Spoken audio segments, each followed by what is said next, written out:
It's the second day of August 2018. Welcome to New Vision TV News around Uganda. In this program, we look at stories making headlines across Uganda. And we start off from Arua district, where a pregnant woman identified as Christine Dawa, a resident of Adiwili in Arua Hill Division in Arua municipality, gave birth to a baby boy by the roadside near the fence of the Uganda Revenue Authority Wednesday evening. Dawa's labor pains are said to have started early morning, but she delayed to proceed to the hospital since her husband was not home. After giving birth, she was carried on a motorcycle a few meters from URA to Arua Regional Referral Hospital. Sarah Agundi, a woman who was riding Dawa on the border to the hospital, said the labor pains were severe and the baby started coming out before they could get to the hospital. Dawa gave birth to a bouncing baby boy at around 6:30 p.m. As she gave birth on the roadside, several women gathered and surrounded her as they helped her to safely deliver the baby. After delivery, she was taken with the baby to Arua Regional Referral Hospital for further management. Moving on to Kole district. Now, a dam constructed 7 years ago in Kole district at a cost of 4.7 billion shillings has been invaded by deadly weed and rendered useless. The dam was constructed to provide water for animals, crop irrigation and fish farming. Francis Akobi, the district production officer, said the weed she identified as Karibu weed started raiding Leia Dam located in Ayer sub-county in 2016 and has now covered the entire surface. A consultant in the Environment Ministry, Laban Lutari, said the water facility was no longer useful to the community due to the weeds. Now let's take a break and look at what is making headlines in today's copy of the New Vision. Our headlining story today is scrap mobile money tax, says Bank of Uganda. Then mobile money transactions declined sharply. We have the story here on page 6. Also in the New Vision, President hosts Ashanti King at State House. We have a picture here of the President and the Asante Hene of Ghana.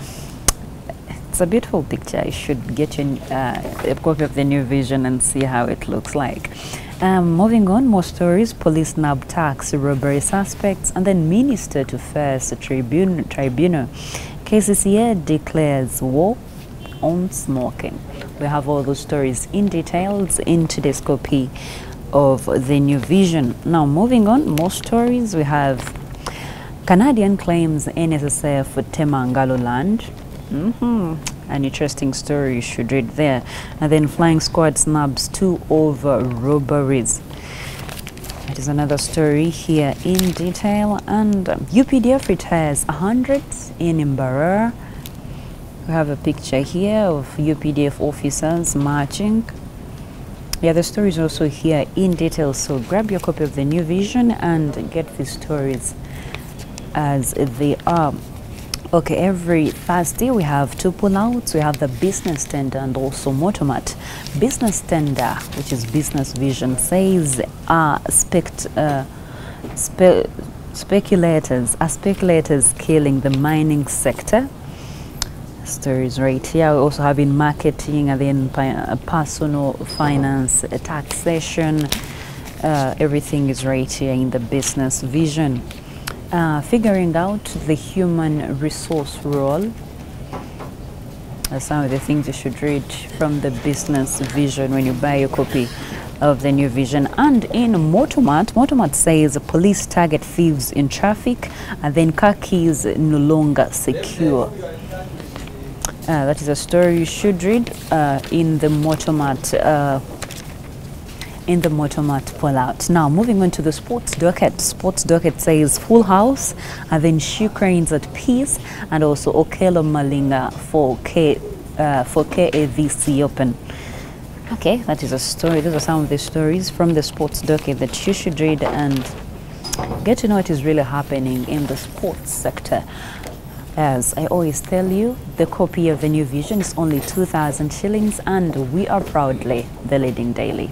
Okay, you are watching New Vision TV News around Uganda. I am Roadside and let's continue looking at more stories making headlines across the country. Now, from Teso region, war on Want, Northern Ireland on Tuesday signed a 345.4 million shillings partnership agreement with 5 non-government organizations and community-based organizations operating in Teso sub-region. Morokakisi Integrated Development Association Ingora received 12.7 million shillings, and then Kabaramaido Operation Save the Needy received 141 million shillings. Then Katakwi Conservation Uganda received 167 million shillings. Then Olilim Rural Farmers Association Katak received 11.9 million shillings, and Nganganaro's Build Tomorrow Group in Kabaramaido received 12.6 million shillings.